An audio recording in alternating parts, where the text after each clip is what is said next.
بسم الله والحمد لله والصلاة والسلام على رسول الله وعلى آله وصحبه ومن والاه وبعد. Muslimin, respected viewers, Assalamu alaikum wa rahmatullahi wa barakatuh. Ahlan wa sahlan wa marhaban bikum jami'an aynama kuntum. Welcome to each and every single one of you, wherever you might be. This is our program, Palestine, the Holy Land. And after doing a general update, I would like to today, inshallah ta'ala, look at the specifics of what has been happening on the ground since the ceasefire was brought to a brutal end by the Zionist entity on the 18th of March. And again, I'm going to the Al Jazeera website, and this particular article deals with the number of children that have been killed and injured every day since the war resumed. And again, I'm quoting verbatim. The author of this article has used this term again, war, as we often see, for example, Israel-Palestine conflict, or Israeli-Arab war, or Israeli-Arab conflict, or as in this particular article, every day since the war resumed. Now, a war is, if we are to define it, is a fight against two parties, two armies.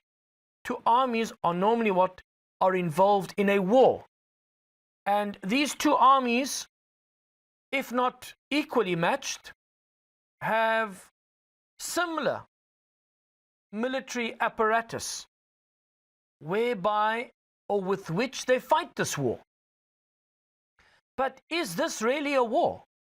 Is this really a conflict where we say there are two armies, two parties that are militarily equipped, whereby there is some level of equivalency in terms of the strength that they have, in terms of their numbers, in terms of their military hardware, in terms of the number of soldiers fighting the war, fighting in the conflict? Can we apply that kind of terminology to what is happening on the ground in Gaza today? I would argue no. I would argue that not only do the Palestinians not have an army, they have resistance fighters that have been resisting to the best of their ability, and as I mentioned yesterday, with mistakes, but to the best of their ability, they have been resisting this brutal occupation, especially if we look at the resistance that is in Gaza, which was only formed, and here we're speaking about the Islamic resistance movement, was only formed in 1987. Yet, if we look at since when is this suffering coming on, and one can perhaps cite as a watershed moment, as perhaps an origin to the present day situation, the Nakba of 48, but in actual fact, it was more of a culmination. The Nakba of 48 was a culmination of what started decades before that, with the settler colonial project of Zionism. This is the main issue here. We are dealing with settler colonialism. Just like you had settler colonialism in the Americas, and settler colonialism in Australia, and settler colonialism in New Zealand, and settler colonialism right throughout Africa. Settler colonialism in the subcontinent, in India and Southeast Asia. And this settler colonialism is, one could perhaps say, in terms of how it has been implemented, how it has been funded, in a stronger way than any other colonial settler project or settler colonial project has been funded in the history of the world. Starting with the British Empire and then taking over that role, the United States of America, without the support and backing of America and the Western allies, the settler colonial project of the Zionist state of Israel would never have been able to survive. It would have been unsustainable. And so, yes, we can look at the Nakba of 48 as a watershed moment, but in itself, it was a culmination of, number one, the British invasion and occupation of Palestine, the Holy Land, of the Balfour Declaration, which promised to create a national home for the Jewish people on somebody else's land, and the settler colonial project itself, the Zionist project itself, which aimed to supplant the indigenous population with a foreign population. Immigration and transfer, that polite word for ethnic cleansing. Ethnic cleansing, still a crime against humanity, according to international law. And one of the common traits that you find within a settler colonial project is that when the land is occupied by the foreign occupation force, and it is a foreign occupation force. I mean, just listen when they are interviewed on the television. This one speaks with a British accent, that one speaks with a Russian accent, this one speaks with an American accent, that one speaks with a Polish accent. And the immigration has never ceased. And many of them, of course, we are now 3 or 4 generations down the line, many of them speak with a Hebrew accent. Why? Because they or their parents or their grandparents were born in the Zionist state. But ever since the settler colonial Zionist project began in earnest, what could perhaps cite as the seeds that were sown for the early Zionist settlements in the first Aliyot from 1881. And again, I have to say, Aliyot here is used anachronistically. It's an anachronism. It's out of date, it's out of time, because the Aliyot, the word that is taken from the Torah, is the Aliyot in the command of Koresh the Great, Cyrus the Great, the emperor of the Achaemenid Persian Empire, or Persian Achaemenid Empire, who gave the instruction that the Jews could now return from Babylon and they could go back up. Aliyot. Ala in Arabic. Ala means to go up. Even in Hebrew, Aliyot, to go back up to Judea. That was an instruction that was given more than 2,500 years ago. Plus minus 2,500 years ago. And what we also have is that Aliyot culminated in the establishment of the Hashmonean Empire. That was the ingathering. That was the return and the ingathering of the remnants of Bani Israel. But after the Romans then expelled them in 134 at the hands of the Emperor Hadrian, khalas, there is no more mention in the Torah of another command of Aliyot, of coming back up to the land. Actual fact, what there is in the Talmud, Ketubot 111, is an oath that God Almighty, the God of Abraham, Allah subhanahu wa ta'ala, made them take an oath that they will never come back up to the land by force. They will never come back up to the land as a monolith, as a single entity, as a people, to establish another kingdom. That is an oath that they have taken. in Shir Sharim. If I get it right, Shir Sharim, the Song of Songs. It's taken from that. And in the Talmud, in the exegesis of that, there is the aspect of the 3 oaths. The first oath, they'll never go back up. They'll never go back up to the land by force. That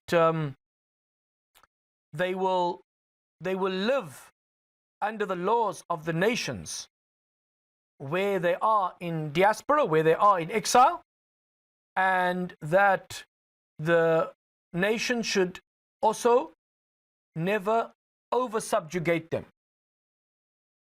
And even if we look at what happened during the Holocaust, which was more than just subjugation, it was extermination, there was always somewhere where they could have gone.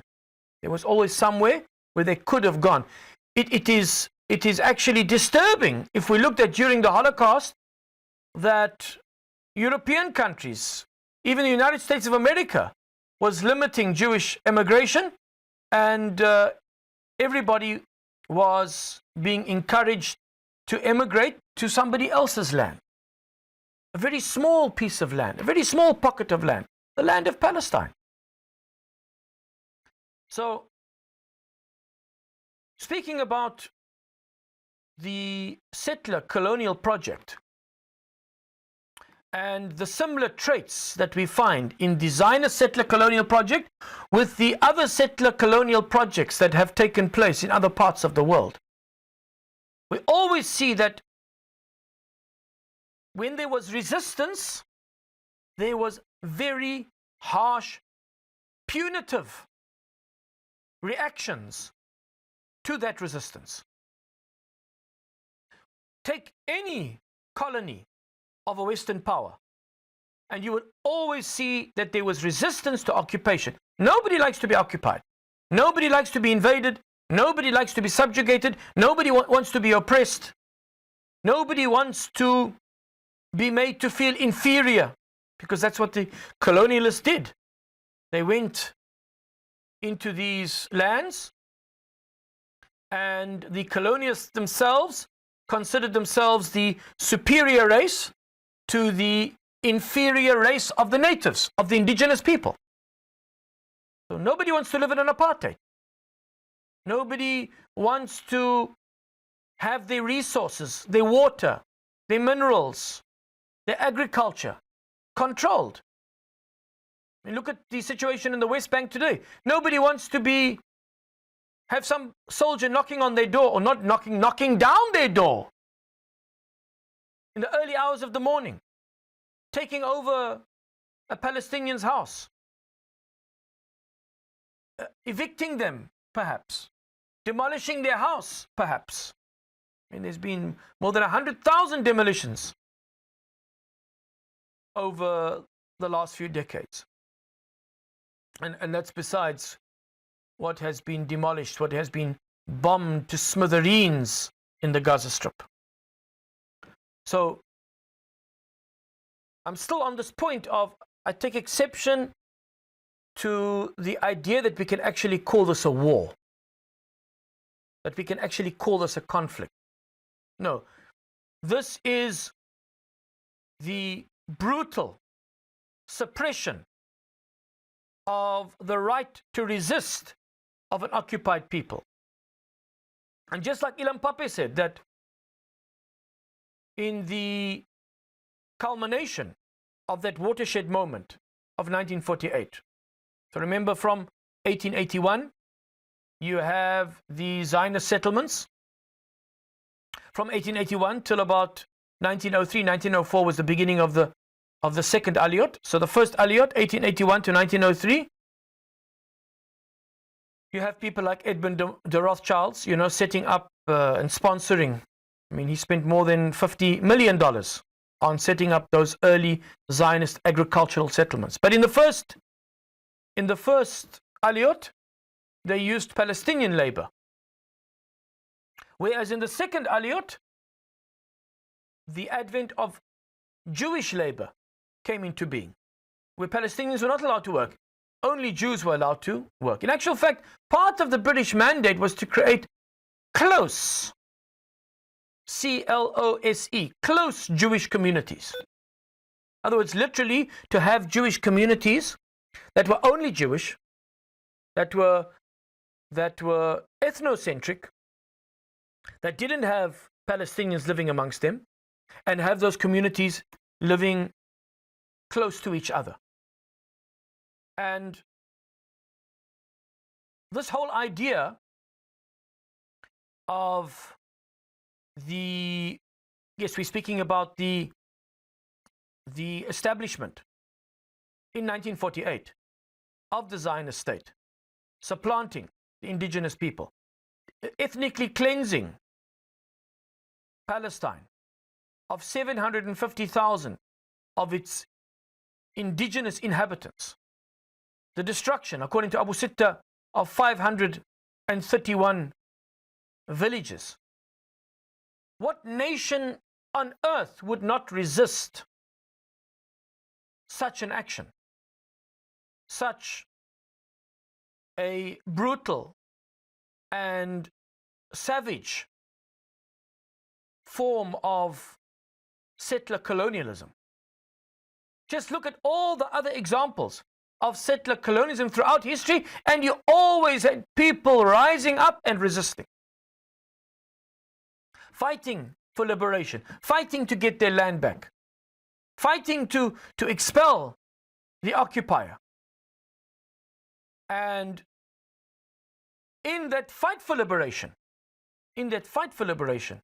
you always had the brutal and savage attempt of the colonial power in question in putting down that resistance, in destroying that resistance, in annihilating that resistance, even if it meant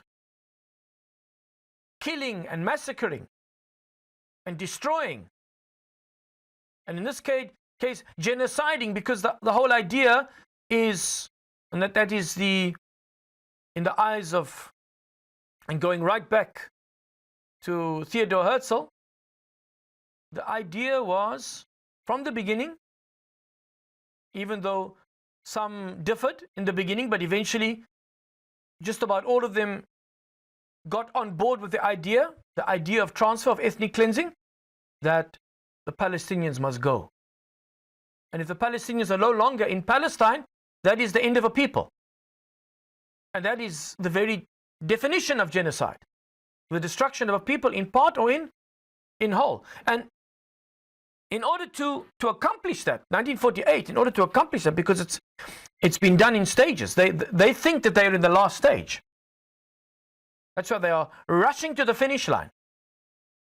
And they're using the 7th of October as an excuse to finish this project. And Ilham Papi said that of what happened in 48 with the Nakba, that the Dalit plan, sometimes directly or indirectly, sometimes directly, direct commands, or indirectly, that first encourage them to leave,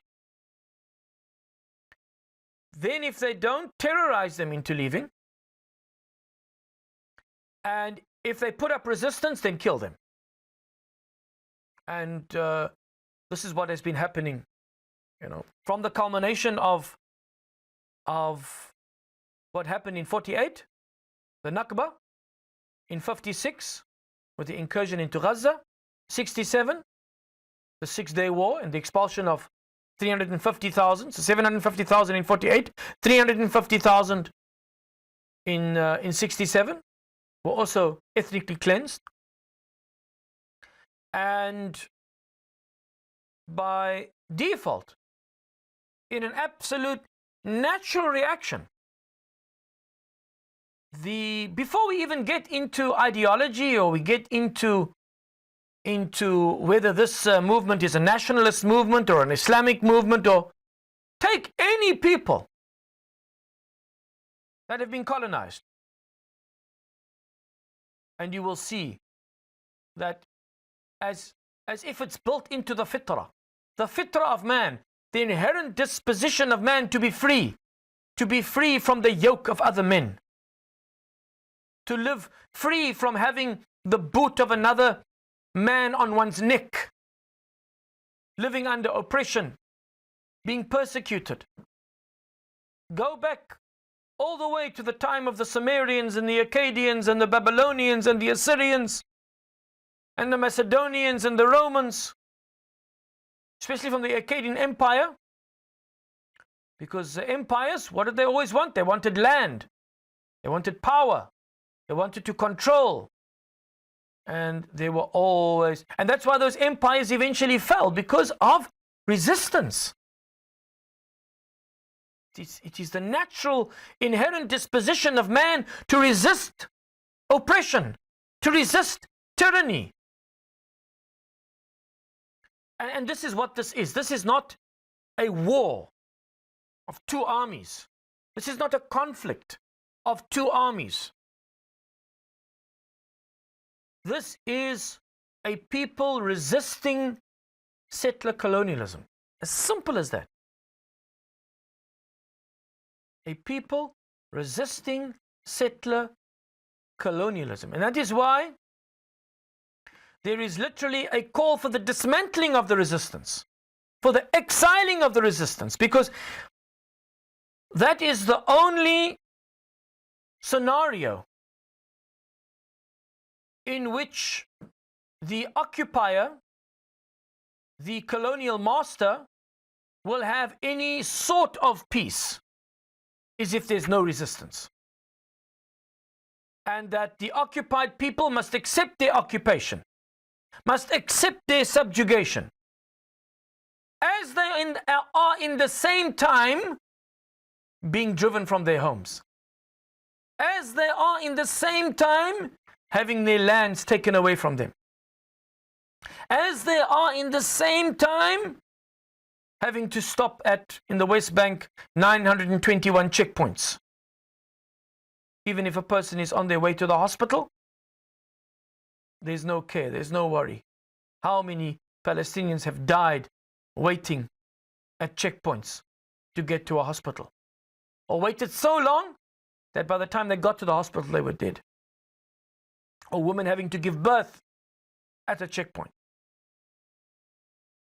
So these are things that we must speak about. I mean, this is Al Jazeera, one of the preferred media outlets where we feel that we can get honest reporting about what's happening on the ground. But still, we see the language. Israel-Palestine conflict. The UN says 100 children killed or injured in Gaza every day since war resumed. As soon as we hear that, we think, okay, war, so there's two sides, there's two armies. How can you even compare? How can you even compare between an army that is literally armed to the hilt, boasted to be the fourth strongest army in the world, having the latest technology in fighter jets and tanks and drones and all the different munitions that are being used, even munitions that are illegal to use, yet they are being used on the people of Gaza. So that is the point that I wanted to make, that this is not a war, certainly not of two equal sides, but not even of two armies. This is literally a people, and there's no army coming to their rescue. There is no army. This is the most important point that I want to make about this. It's not a war of two armies. There's one army, and there's a people resisting. There's a colonial army, an occupying army, and a people that are resisting occupation and oppression and subjugation and ethnic cleansing and genocide. They're resisting genocide. They're resisting it because the world has abandoned them. The United Nations is not stopping it. even though many countries within the United Nations would like to stop it. But the way the United Nations is set up, they can't stop it. There is no army, not from Dawla al-Tawq, the army surrounding Palestine. There is no army from the Dawla al-Tawq, from the surrounding countries, that is coming to rescue the people of Gaza. No Egyptian army, no Saudi Arabian army, no Emirati army. So these are a people that are literally on their own. They are resisting genocide. They are resisting ethnic cleansing. They are resisting occupation. Bismillah, alhamdulillah, wassalatu wassalamu ala rasulillah wa ala alihi wa sahbihi wa man wala wa ba'd. Once again, assalamu alaikum wa rahmatullahi wa barakatuh. Jamaat al-Muslimin, respected viewers, welcome back to our program, Palestine, the Holy Land. And we're going to continue with our article from Al Jazeera website. And just before the break, for those of you who weren't with us, we were speaking about the fact that in the heading or in the title of this article, it says, UN says 100 children killed or injured in Gaza every day since war resumed. War. And before the break, I was just trying to put into perspective that, is this really a war? Two armies? A conflict between two parties, fighting it out? Or is this a situation of resisting settler colonialism? And as a result of the resistance, the settler colonials are committing genocide. So this is a resistance to genocide. It's a resistance to ethnic cleansing. It's a resistance to occupation. And considering the fact that most of the leadership of the resistance has been killed, targeted assassinations. This is the modus operandi of the settler colonials. I mean, even with the invasion of Iraq, they had kill lists. Kill lists. Just watch, what's it called again? Dirty Wars. It's a documentary, pretty good documentary, done by an American journalist, Dirty Wars. This was during the Obama administration, where the kill lists went off the charts. And the thing about it, somebody in the American military was actually explaining that the paradox with regards to the kill list is that with every kill list comes a longer kill list. Because now, every person that's been killed, you are going to have members of the family, members of the community, people who belong to maybe an organization, or they are going to then want to fight back. And this was happening in Iraq. This was happening in Afghanistan. And now in the with regards to the Zionist entity, they're using AI to generate kill lists. The Lavender program, and there's other programs as well, where they're having artificial intelligence generating kill lists. So this is just to reiterate why I'm saying this is not a war. Because in the situation of war, you would find that if the army is defeated, especially when we go back, if the emperor was on the battlefield and he was killed, then the army would retreat and be defeated. But that's not the situation here. Here is a people in their own land being occupied by people that have come from other lands. It's a settler colonial project, and they are trying to liberate themselves from this yoke of oppression. And even though the leadership is killed, they still haven't surrendered. Just to prove my point even further.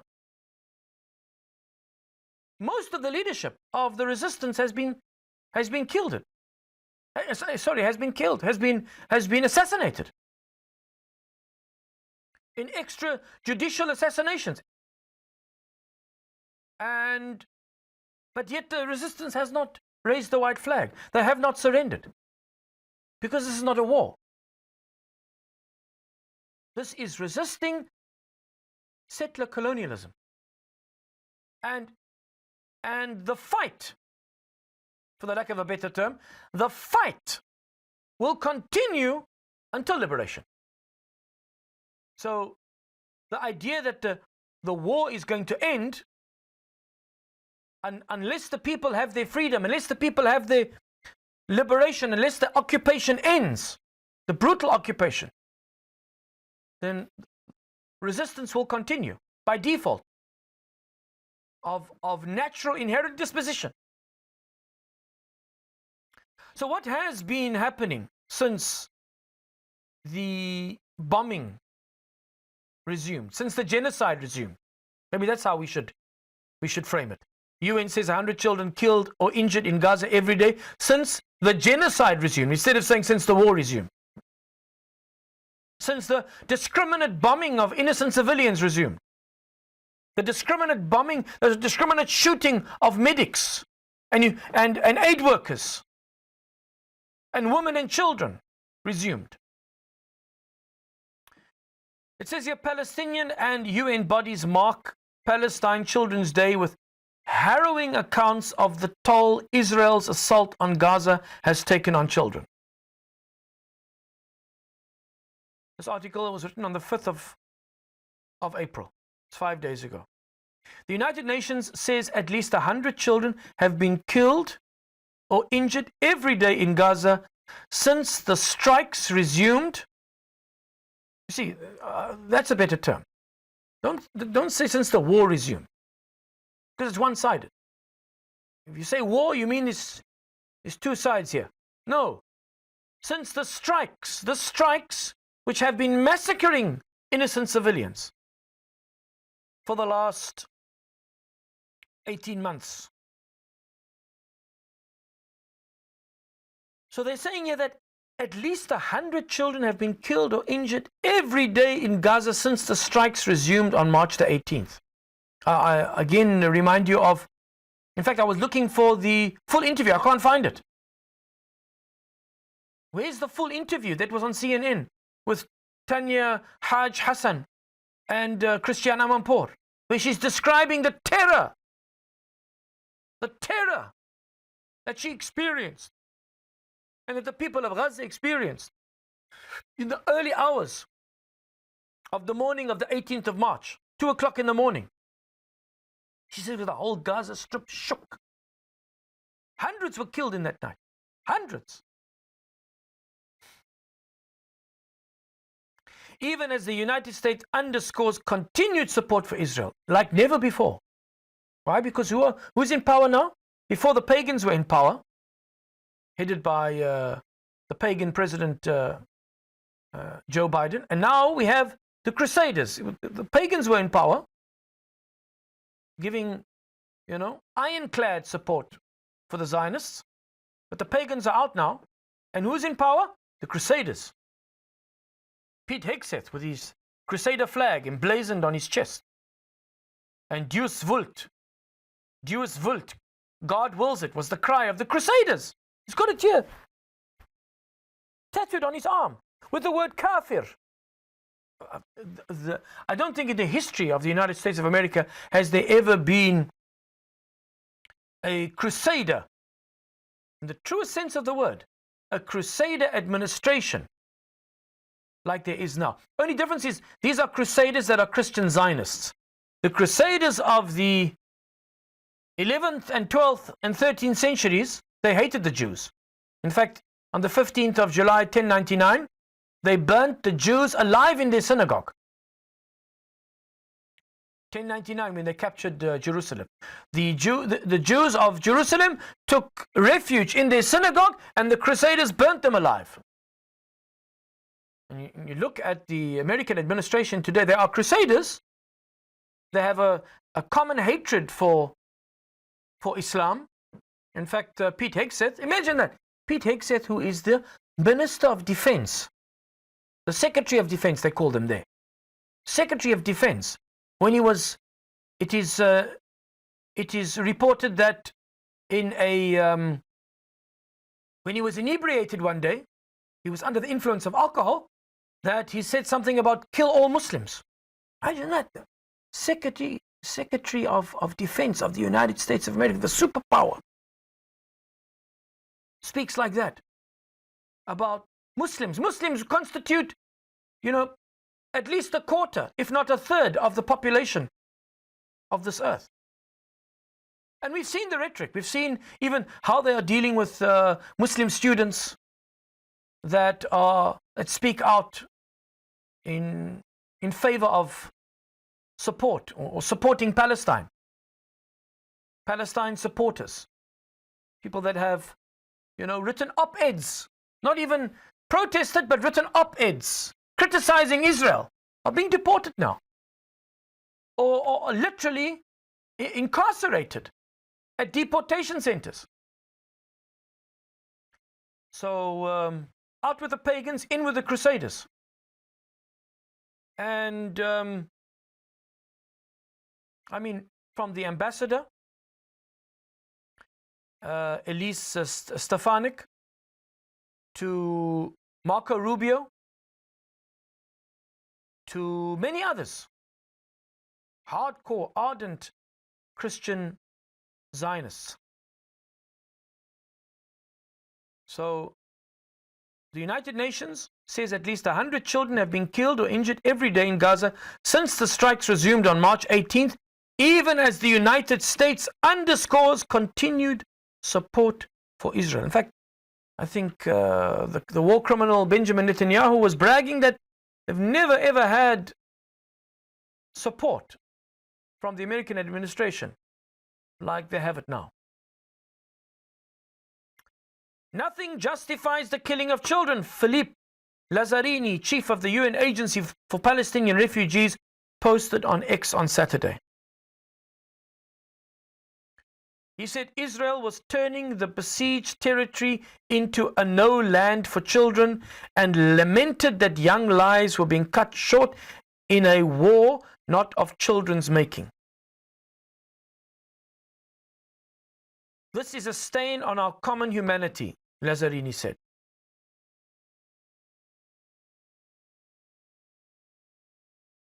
UNICEF said at least 322 children were reported to have been killed since Israel renewed its offensive on March 18th, shattering a 2-month shaky ceasefire that took effect on January 19th. UNICEF Executive Director Catherine Russell on Monday said the ceasefire had provided a desperately needed lifeline for Gaza children and hope for a path to recovery. But children have again been plunged into a cycle of deadly violence and deprivation, she said.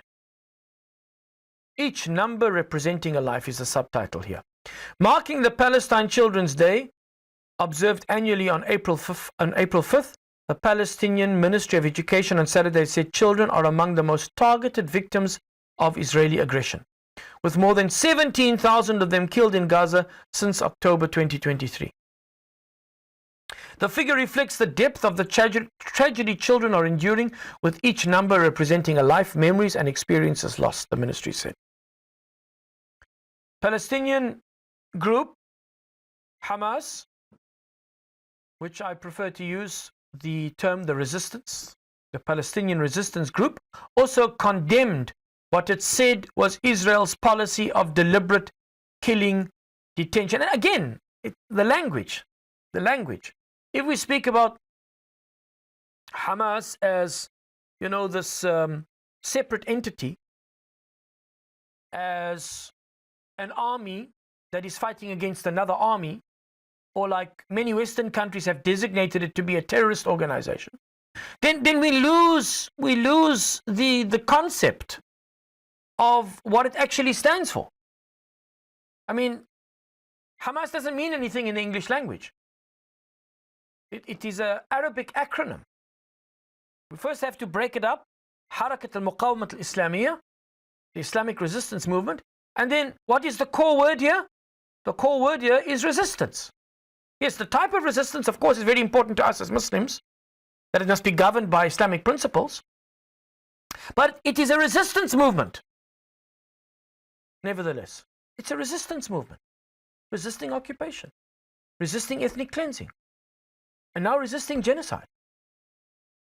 And even with most of the leadership gone, people are still resisting. They still haven't surrendered. So the resistance also condemned what it says was Israel's policy of deliberate killing, detention and torture of children, as well as the deprivation of their basic human rights. It warned that Israel's impunity encourages further escalation of crimes against Palestinian children. Approximately 1,100 children have been detained by the Israeli army since October 7th, 2023, and about 39,000 others have lost one or both parents. Look at that. 39,000 have lost one or both parents due to the violence, the resistance said in a statement. I'm trying to think of that acronym that they were writing on the arm of the child. I think wounded child with no surviving family, something to that effect. Either wounded child or child with no surviving family. I'll have to check it up to see exactly what was the acronym that they were writing. They made a new acronym for it because there were so many of these children that they were finding, either pulling them out from the rubble or surviving some attack where their entire family, in some cases extended family, had also been totally wiped out. And they were the only survivor from that entire family. I think what is so disturbing, and I've been watching clips this morning, of even politicians in the French Parliament and Canadian Parliament, and humanitarians, in interviews with mainstream media outlets. I mean, it is just the brutality and the savagery that is now being laid bare for the whole world to see. And people are abhorred. Ordinary people are totally and utterly abhorred. The scale of the violence, the scale of the brutality, the scale of the savagery, the scale of the killing. It's just something that the world hasn't witnessed, perhaps for more than 100 years. The scale. And also the fact that these people have nowhere to go. Shooting fish in a barrel, like a turkey shoot. Open day. And there are even recordings of the Zionist occupation forces giving direct orders to literally shoot anything that moves.